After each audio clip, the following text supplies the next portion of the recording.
Bonjour, déjà j'espère que vous allez toutes et tous bien, que ce confinement n'a pas été trop difficile à vivre, que vous l'avez vécu du mieux possible. De mon côté, j'ai effectué plusieurs lectures, dont celle de la traduction du premier roman de Sarah Omar, La laveuse de mort, que je vais vous présenter aujourd'hui, qui est un premier roman donc paru en 2017 au Danemark et qui est le premier d'une série qui va graviter autour du personnage de Frmesk. Et le second roman donc, est sorti au Danemark à la fin de l'année dernière, 2019. Il sortira normalement chez nous un peu plus tard. Mais pour l'heure, La laveuse de mort, alors déjà, je voulais simplement vous dire que c'est une lecture que j'ai effectuée pendant ce confinement, mais au-delà du confinement, c'est une lecture que je n'ai pu faire que fragmenter, parce qu'elle a remué beaucoup de choses, et je crois que c'est au-delà des genres, au-delà de la nationalité, au-delà de la religion. C'est un roman qui est un roman difficile, intense, euh, qui remue, comme je vous le disais, qui bouleverse beaucoup. Et ça a été mon cas. J'ai dû me délester quand même de beaucoup d'émotions au fur et à mesure de la lecture. Donc c'est pour ça que je m'arrêtais et que voilà, j'essayais un petit peu de sortir et de digérer toutes ces informations et ces émotions-là. Je serais d'ailleurs curieux d'avoir vos retours de lecture à vous, à l'occasion, peut-être on pourra en discuter. C'est un premier roman de Sarah Omar, qui est une jeune femme danoise, mais d'origine kurde, comme le personnage de Frmesk. C'est une fiction, mais avec beaucoup d'éléments tirés de la réalité qu'a vécu Sarah Omar elle-même. Sarah Omar, qui est née en 86 et qui est venue, qui s'est exilée du Kurdistan pour fuir le régime de Saddam Hussein à la fin des années 90 et qui est arrivée en 2001 au Danemark avec sa famille. Ce premier roman, il s'ouvre avec l'accouchement et la naissance donc de Frmesk, une naissance, un accouchement difficile pour la mère, Rubar. On pense même que les deux ne vont pas survivre à cet accouchement. Finalement, elles survivent toutes les deux. Frmesk va naître avec une santé assez fragile, mais avec la particularité physique d'être chauve, mais avec une petite mèche au-dessus du front, une mèche de cheveux blancs, qui est le signe, alors ça dépend comment on le lit, mais soit de la bénédiction d'Allah, pardon, soit une forme de malédiction. Et quand on est en 86 au Kurdistan, quand on est femme, fille, en général c'est plutôt du côté de la malédiction qu'on se place, parce que être femme et naître femme, c'est faire honte et déshonorer sa famille en quelque sorte. C'est ce qui va se produire dans la vie et la naissance de Frmesk, puisque Anouar, son père, associés à la mère d'Anouar, donc la grand-mère paternelle de Frmesk, vont se demander à quoi bon faire vivre cette fille, puisque elle apporte la honte en tant que fille à cette famille. Rubar, sa mère, va tenter de la sauver, et pour ce faire, l'unique solution, c'est de la confier à ses parents, les grands-parents maternels de Frmesk, Darwesh et Gawar, qui sont des gens assez extraordinaires et qui créent un foyer extrêmement chaleureux pour Frmesk. J'ai le sourire quand je parle d'eux, parce que si Frmesk, qui veut dire larme en kurde, on est souvent amené à se dire à se la représenter de manière assez triste, et l'arme, malheureusement, la représente assez bien. Le couple que forment Darwesh et Gawar, eux, en revanche, font sourire, parce que c'est des gens extrêmement généreux, assez formidables. Gawar, c'est la laveuse de mort, c'est elle qui donne son titre au roman de Sarah Omar. C'est une fervente pratiquante de l'islam.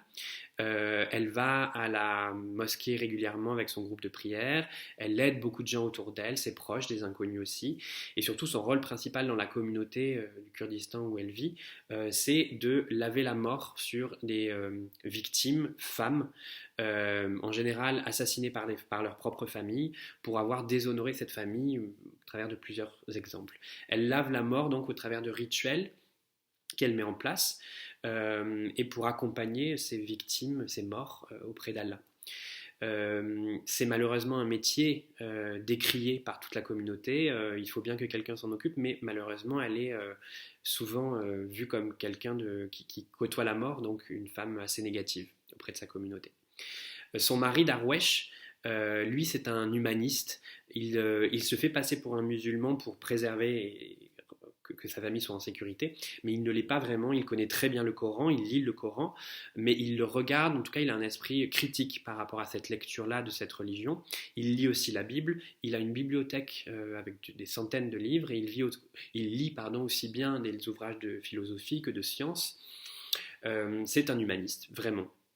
Il veut dialoguer avec sa famille autour de l'islam, leur montrer qu'il peut y avoir une autre lecture de cette religion-là et qu'il n'y ait pas forcément de hiérarchie, que les femmes ne soient pas mises à cette place-là comme une catégorie de seconde zone. Il veut redonner la position que doivent occuper les femmes dans cet islam-là, pour lui.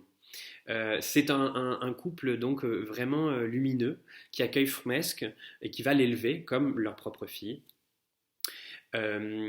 Et c'est un couple qui va traverser beaucoup d'épreuves puisque des menaces pèsent sur Frmesk tout au long de son enfance, des menaces aussi bien extérieures qu'intérieures. Je ne vous dis pas exactement tout ce qui va se passer, mais Frmesk va subir beaucoup de sévices, des choses extrêmement difficiles, et on la retrouvera 30 ans plus tard, ça c'est la deuxième trame narrative, au Danemark. On ne sait pas exactement ce qui s'est passé, mais en 2016, on la retrouve dans un lit d'hôpital. A priori, elle a divorcé de son mari. Elle semble avoir été violentée par ce mari-là, son ex-mari. Mais c'est tout ce qu'on sait. Et ce qui est intéressant justement au travers de ces nombreuses ellipses entre 1986 où on rencontre et où on voit évoluer l'enfant Frmesk et 2016 où on la retrouve au Danemark adulte, alité mais adulte. Et bien justement ce que veut nous montrer Sarah Omar au travers de ces ellipses, c'est que l'important finalement ce n'est pas de suivre un personnage de A à Z, mais de montrer les traumatismes qu'elle a vécu pour questionner sa vie, son existence, ce qui s'est passé, ses traumatismes, et dénoncer aussi tout son parcours, ou en tout cas dénoncer les raisons qui l'ont poussée à s'exiler et à s'émanciper en tant que femme. C'est un roman qui questionne beaucoup, qui dénonce la place des hommes dans la lecture parfois beaucoup trop pointue de ce texte qu'est le Coran. C'est un roman qui dénonce aussi la place des femmes dans le maintien d'une forme archaïque d'éducation autour de cette religion-là. Pas que de cette religion-là, mais évidemment c'est l'islam qui est analysé dans ce roman de Sarah Omar. C'est aussi une dénonciation du silence parfois assez pesant des médias et de la politique sur la situation que vivent beaucoup de femmes dans plusieurs religions et dans cette religion-là en particulier à travers le monde, encore aujourd'hui. Silence qui est à la fois sur certains courants politiques dû au fait qu'on a peut-être peur d'être catalogué comme raciste si on parle, si en tout cas on dialogue autour de certaines questions liées à l'islam. Pour certains autres courants politiques, évidemment, certaines tragédies viendront mettre de l'huile sur le feu à des conversations brûlantes et compliqué selon les courants politiques évidemment, mais en tout cas ce qui est important pour Sarah Omar, c'est de mettre en mots certaines choses, c'est de dialoguer, c'est de parler du port du voile, elle en parle beaucoup, de parler de choses qui sont assez tues dans nos sociétés pour différentes raisons que je viens de vous dire. Mais en tout cas, les mots sont importants. C'est pour ça qu'elle a écrit ce texte, et c'est pour ça qu'elle écrit ses romans autour de ce personnage Frmesk, de Frmesk, qui est un personnage qui lui tient beaucoup à cœur et qui est proche évidemment de ce qu'elle a traversé elle-même. C'est un roman, comme je vous le disais, qui est intense et qui est de l'ordre du questionnement, de dénoncer certains faits. Et ces dénonciations-là, ces questionnements-là en tout cas, qu'a voulu soulever Sarah Omar, ils ont été récompensés par des choses positives, des prix littéraires au Danemark, lorsque La laveuse de mort est parue en 2017. Elle a été aussi élue la femme de l'année en 2018 par le magazine Elle au Danemark. Donc plusieurs choses. Elle a aussi eu des récompenses puisque le premier roman s'est vendu à 100 000 exemplaires au Danemark depuis sa sortie en 2017. Le deuxième, en fin d'année 2019, qui est paru donc en fin d'année l'année dernière, lui s'est vendu à 50 000 exemplaires. Donc déjà, les chiffres de vente sont aussi des récompenses pour l'auteur parce que le message est distillé et c'est ce qu'elle attend. Évidemment, il y a eu le pendant négatif de toute cette dénonciation-là et de ce questionnement-là en tout cas sur sa religion. Ça a été les menaces qu'elle a subies, puisque avant de publier le texte, le travail avec l'éditeur s'est fait sous pseudonyme. Il ne voulait pas qu'elle soit fragilisée par tout ce qui allait se passer au moment de l'élaboration de son texte. Et son nom réel n'a été apposé qu'au moment de la publication en 2017. Et à partir de là, évidemment, elle a malheureusement reçu des menaces de mort.